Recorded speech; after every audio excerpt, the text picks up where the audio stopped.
में उधर से एंट्री मिलेगी। अब उधर वो टोकन दिखाने पड़ेंगे तब एंट्री मिलेगी। तो दोस्तों यहाँ से चेक इन होने के बाद हम आ गए अंदर। यार ऑनलाइन तो टिकट खत्म ही हो गए वो हमारे। अब हमें ये टोकन मिले, उससे एंट्री हुई। तो दोस्तों आज आए हम कुतुब मीनार। कुतुब मीनार मुगलों के पहले बादशाह कुतुबुद्दीन ऐबक ने बनवाई थी और ये कुतुब मीनार बनाने का मकसद ये था, इस्लाम की पहली जीत की खुशी में ये कुतुब मीनार बनाई गई थी। और आप इसका नक्शा देख सकते हैं।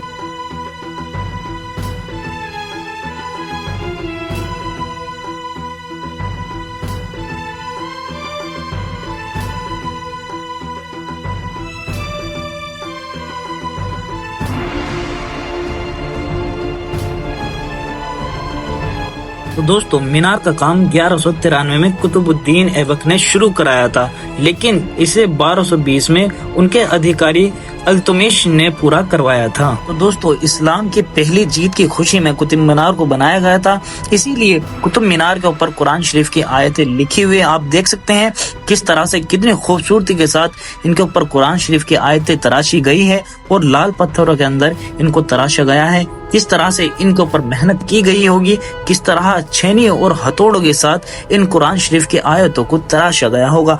जब हम कुतुब मीनार की लेफ्ट साइड में आते हैं तो हमें दिखाई देते हैं कुछ खूबसूरत पिलर्स जिनके ऊपर बहुत अच्छी तरीके से कारागरी हुई थी। इनको छेनी हथौड़े से कितनी खूबसूरती के साथ तराशा गया है।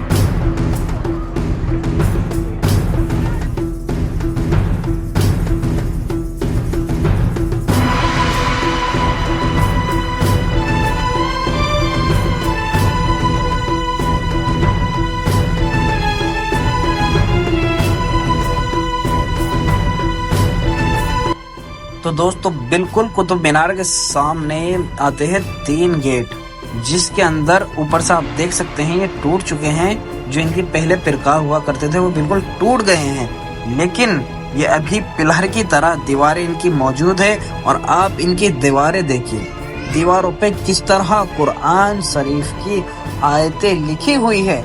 क्योंकि कुतुब मीनार को इसलिए ही बनाया गया था क्योंकि इस्लाम की जीत की खुशी में कुतुब मीनार को बनाया गया था। तो इसके ऊपर कुरान शरीफ की आयतें आप देखिए किस तरह से और कितनी खूबसूरती के साथ तराशी गई हैं। और ये बिल्कुल कुतुब मीनार के सामने है।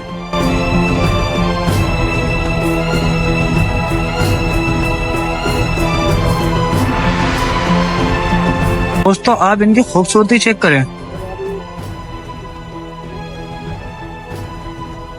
यार उस जमाने में ना तो कोई मशीन हुआ करती थी जो इन पत्थरों की इस तरह कटिंग कर सकती थी, लेकिन आप देखिए यार पहले जमाने में छेने हथौड़े से और उन वर्करों ने कितनी अच्छी तरीके से इनमें काम किया है कि इनके अंदर कुरान की आयतें भी लिखी गई है और ये फूल और डिजाइन भी इनके अंदर बनाया गया है।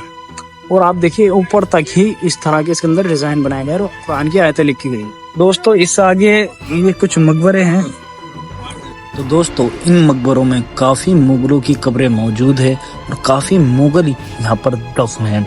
दोस्तों आप इनकी कास्टिंग देख सकते हैं किस तरह इनकी कास्टिंग पत्थरों से की गई थी। और इन्हीं मकबरों में अलाउद्दीन खिलजी की भी कब्र मौजूद है। आप इस वीडियो के अंदर देख सकते हैं कि ये जो हमें कब्र दिखाई दे रही है, मुझे लगता है कि ये अलाउद्दीन खिलजी की ही कब्र है। दोस्तों ये वही अलाउद्दीन खिलजी हैं कि जिसने कुतुब मीनार से भी ऊंचा मीनार बनाने की सोच ली थी और उसका पहली मंजिल तामीर भी करा दी थी। इंशाल्लाह इस वीडियो के अंदर हम आपको वो मंजिल भी दिखाने वाले हैं जो अलाउद्दीन खिलजी ने बनाई थी इस कुतुब मीनार से ऊपर बनाने के लिए। अब आप देख सकते हैं कि ये थी अलाउद्दीन खिलजी की कब्र। तो दोस्तों इसके सामने कुछ रूम है जिसके अंदर लोग कितनी गंदी हरकत कर रहे हैं आप सोच भी नहीं सकते। आप इस वीडियो के अंदर देख सकते हैं कि इस रूम के अंदर कुछ लोग पेशाब कर रहे हैं। ये कितनी गंदी हरकत है। तो दोस्तों जब हम मकबरे के पीछे जाते हैं तो बहुत अच्छा व्यू मिलता है और एक गार्डन मिलता है, लेकिन तभी हम दूसरी साइड के आगे को चलते हैं तो हमें एक ऐसी चीज दिखाई देती है कि जिस पर मुझे समझ में नहीं आता है कि ये क्या चीज है। जिसके अंदर आप देख सकते हैं 3 दर है और ये चबूतरा सा बना हुआ है। हमारी तो ये समझ में नहीं आया कि ये क्या चीज थी। अगर हाँ भाइयों, अगर आपको पता है कि ये क्या चीज है तो आप कमेंट में जरूर बताना। दोस्तों अब चलते हैं उस शख्स के मकबरे की ओर कि जब कुतुब मीनार को कुतुबुद्दीन के बाद रोक दिया जाता है, लेकिन फिर इस शख्स का सबसे अहम किरदार रहा कि उसने इस कुतुब मीनार की पूरी इमारत बनवाई और इसको कंप्लीट कराया। तो दोस्तों उस मकबरे की ओर हम चलते हैं, लेकिन उससे पहले हमें कितने खूबसूरत चीजें नजर आती हैं कि हमें जो दीवारें नजर आ रही हैं, ताक नजर आ रहे हैं, कितने खूबसूरती के साथ इनके अंदर काम किया गया है। आप देख सकते हैं कि इनके ऊपर कितनी मेहनत और कितनी मशक्कत लगी होगी उन कारीगरों की। तो दोस्तों अब जो आपको मकबरा नजर आ रहा है ये है इल्तुतमिश का मकबरा।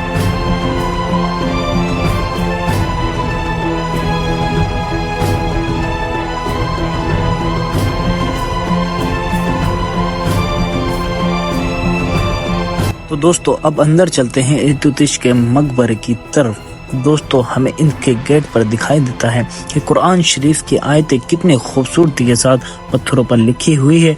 मकबरे की साइड में एक तौक बना हुआ है जिसको सफेद संग मरमर से बनाया हुआ है और उसके चारों ओर कुरान शरीफ की आयतें लिखी हुई है और आप देख सकते हैं कितनी खूबसूरती के साथ इनके अंदर काम किया गया है। तो दोस्तों आप ऊपर की ओर देखिए कितनी खूबसूरती के साथ चारों तरफ आर्च बनी हुई है और जो आप कब्र देख रहे हैं ये है इल्तुतमिश की कब्र।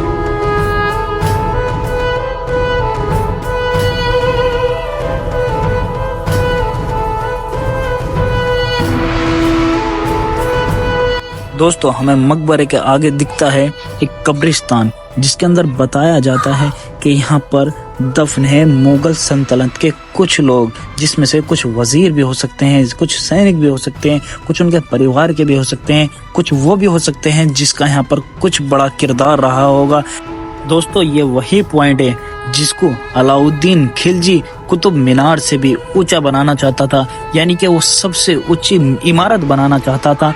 लेकिन वो जब इसका काम शुरू किया एक मंजिल बन चुकी थी, लेकिन तभी उसकी तबीयत खराब हो जाती है। उसके गुजर जाने के बाद कोई ऐसा सामने नहीं आया जो इसका काम पूरा मुकम्मल करे और इस इमारत को बना दे। तो तब से ही दोस्तों ये इमारत इसी तरह मौजूद है, ये बची हुई है, इसका काम शुरू नहीं किया गया। ये तब भी ऐसी छोड़ दी गई थी और ये आज भी ऐसे ही मौजूद है।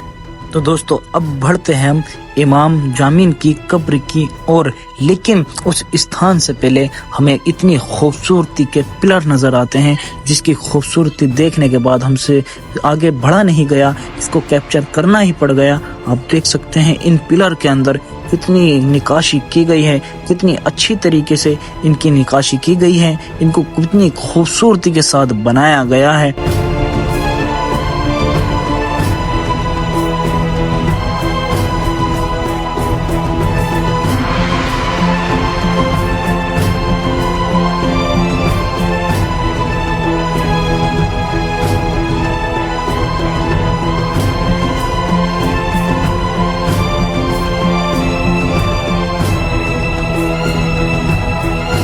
तो दोस्तों इमाम जामिन की कब्र से पहले ये पड़ता है एक गेट।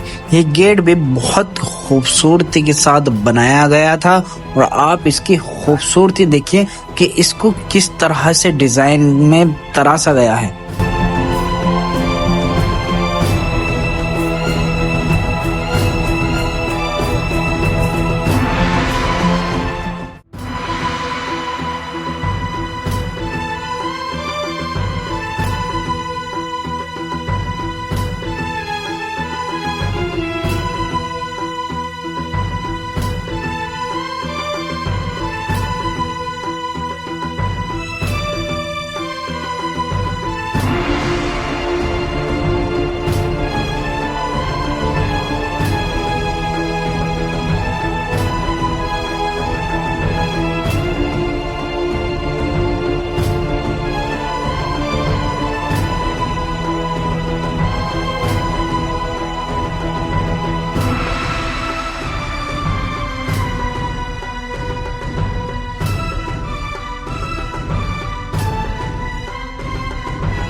ये है दोस्तों इमाम जामिन की कब्र।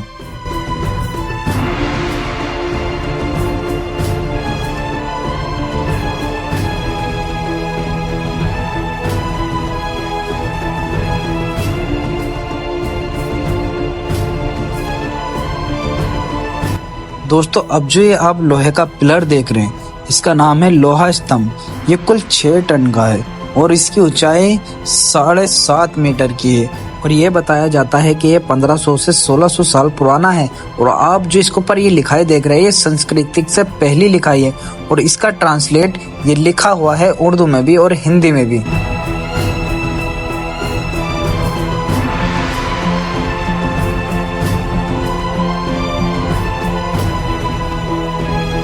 दोस्तों अब जो ये आप स्क्रीन पर देख रहे हैं, ये होती थी मुगलों के जमाने की घड़ी। वो इसी से पता लगाया करते थे कि इस वक्त क्या समय हो रहा है। वो आप ये प्रकार जो देख रहे हैं, ये धूप के हिसाब से, शामली के हिसाब से वक्त बता दिया करता था कि अब क्या वक्त हो गया है।